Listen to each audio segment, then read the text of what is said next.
बिस्मिल्लाहिर्रहमानिर्रहीम। अस्सलाम वालेकुम नाज़रीन, मैं हूं आपका मेज़बान शराज आबद और आप देख रहे हैं तक न्यूज़। नाज़रीन, आज की शख्सियत प्रोग्राम के साथ आपकी खिदमत में हाज़िर हुए हैं। नाज़रीन, बात करते हैं PP 180 कसूर के हलका से।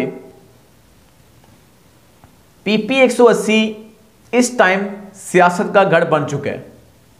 1 दर्जन से ज़ायद कैंडिडेट्स हैं जो इस दफ़ा इलेक्शन लड़ रहे हैं। नाज़रीन, उनमें से कुछ ऐसे कैंडिडेट्स हैं जो ऑलरेडी इस हलका से इलेक्शन लड़ रहे हैं और कुछ नए चेहरे सामने आए हैं जिन्होंने इस दफ़ा PP 180 में इलेक्शन लड़ने का ऐलान कर दिया। नाज़रीन, उनमें से सबसे पहले हम बात करते हैं सरदार वकास हसन मोकल साहब, जो कि सदाबहार MPA और 2 दफ़ा डिप्टी स्पीकर पंजाब असम्बली रहने वाले सरदार हसन मोकल के साहबजादे हैं, जिन्होंने अपने बापा की डेथ के बाद इसी हलका से इलेक्शन लड़ा और बड़ी लीड के साथ कामयाब हुए। इस टाइम सरदार वकास हसन मोकल अपनी सियासी सरगर्मियों में मुतहर्रिक हैं और इस कोशिश में हैं कि किसी भी तरीक़ा से इस सीट से फतेह हासिल की जा सके। नाज़रीन, उसके बाद हम बात करते हैं गेहलन हठार से बिलोंग करने वाले चौधरी जवेद शमशाद गेहलन की, जिन्होंने पिछले बल्दियाती इलेक्शन में यूनियन काउंसिल गेहलन हठार से चेयरमैन का इलेक्शन लड़ा और कामयाब हुए। इस दफ़ा उन्होंने PP 180 में MPA का इलेक्शन लड़ने का ऐलान कर दिया है और वो भी अपनी सियासी सरगर्मियों में मसरूफ़ हैं और अपना सियासी अखाड़ा सजाए हुए हैं और डोर टू डोर जाके लोगों के साथ मिल रहे हैं और दिन रात मेहनत कर रहे हैं ताकि किसी तरह से इस सीट से फतेह हासिल की जा सके। नाज़रीन, उसके बाद नंबर आता है कर्नल रिटायर सरदार हाशिम डोगर साहब। सरदार कर्नल रिटायर हाशिम डोगर साबिक MNA सरदार आशिक डोगर के साहबजादे हैं। इन्होंने अपने बाबा की डेथ के बाद ये आर्मी में थे। इन्होंने आर्मी से रिटायरमेंट ली और अपने ख़ानदानी रवायात को बरकरार रखते हुए इन्होंने पाकिस्तान तहरीक इंसाफ के टिकट से इलेक्शन लड़ा और बड़ी लीड के साथ कामयाब हुए और साबिक वज़ीर दाखिला पंजाब भी रह चुके हैं। इस टाइम वो भी PP 180 में अपना सियासी अखाड़ा सजाए हुए हैं और दिन रात मेहनत कर रहे हैं ताकि इस सीट से फतेह हासिल की जा सके। नाज़रीन, अब हम बात करते हैं चौधरी एहसन रज़ा खान साहब, जो कि कंगरपुर से बिलोंग करते हैं।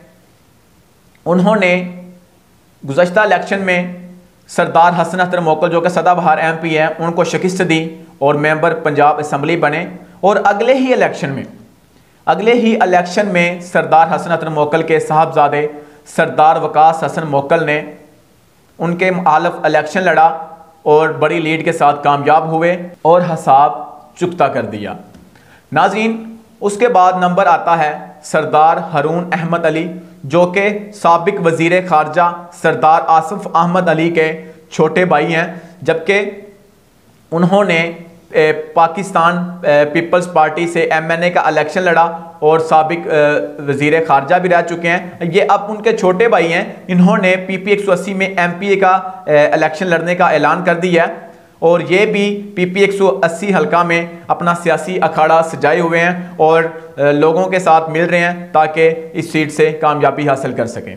नाज़रीन, उसके बाद नंबर आता है मलक मज़हर रशीद अहमद खान साहब, जो कि साबिक MNA मलक रशीद अहमद खान के साहबजादे हैं। इस दफ़ा इन्होंने पहली दफ़ा PP 180 में इलेक्शन लड़ने का ऐलान कर दिया है और अपना सियासी अखाड़ा सजाए हुए हैं ताकि इस सीट से कामयाबी हासिल कर सकें, इस सीट से फतेह हासिल कर सकें। नाज़रीन, उसके बाद हम बात करते हैं मौलाना सैफुल्लाह कसूरी साहब, जो कि मरकज़ी मुस्लिम लीग पाकिस्तान के टिकट से PP 180 में इलेक्शन लड़ रहे हैं। ये बहुत ही दानश्वर और ज़िंदा दिल इंसान है, नेक शख्सियत इंसान है और आलम दीन भी हैं। इन्होंने अपनी मुहिम का आगाज़ मुख्तलिफ मस्जिदों में जाके किया और ये डोर टू डोर लोगों से मिल रहे हैं। इवन के मैनी टाइम्स इनको देखा गया है कि ये मुख्तलिफ फौतगियों पे जनाजे भी पढ़ा रहे हैं और शादियों में भी शिरकत कर रहे हैं। नाज़रीन, ये इलाका में लोगों के साथ बड़ा अच्छा तल्लुकात बना रहे हैं और इस कोशिश में लगे हुए हैं कि इस सीट से फतह हासिल की जा सके। उसके बाद बात करते हैं शहजादा ज़फ़र इकबाल। इनका तल्लक ठींग मोड़ इलाहाबाद के नवाही इलाका तलवंडी से है और ये पिछली दफ़ा भी इन्होंने इलेक्शन लड़ा था पर कामयाब नहीं हो सके। इस दफ़ा इन्होंने फिर PP 180 में इलेक्शन लड़ने का ऐलान कर दिया है और ये भी अपनी सियासी सरगर्मियों में मसरूफ़ हैं और लोगों के साथ मिलजुल रहे हैं ताकि किसी तरह से इस सीट से कामयाबी हासिल की जा सके। इसी तरह एक और नया चेहरा सामने आया है, सरदार हारून असलम एडवोकेट, जिन्होंने भी PP 180 में इलेक्शन लड़ने का ऐलान कर दिया है और वो भी अपनी सियासी सरगर्मियों में मसरूफ़ हैं और अपना सियासी अखाड़ा सजाए हुए हैं। नाज़रीन, ये थे वो कैंडिडेट्स जो PP 180 में इलेक्शन लड़ने के लिए एक दूसरे के मद्दे मुकाबिल हैं और नाज़रीन, अभी तक इन सब में किसी भी जमात के टिकट की कंफर्मेशन नहीं हुई कि किस कैंडिडेट को किस जमात का टिकट मिलेगा। जैसे ही कोई ऐसी अपडेट आती है इंशाल्लाह हम आपको ज़रूर आगाह करेंगे। तब तक के लिए अपने मेज़बान को इजाज़त दें। आपका मेज़बान शराज़ आबद, अल्लाह ने के बाद।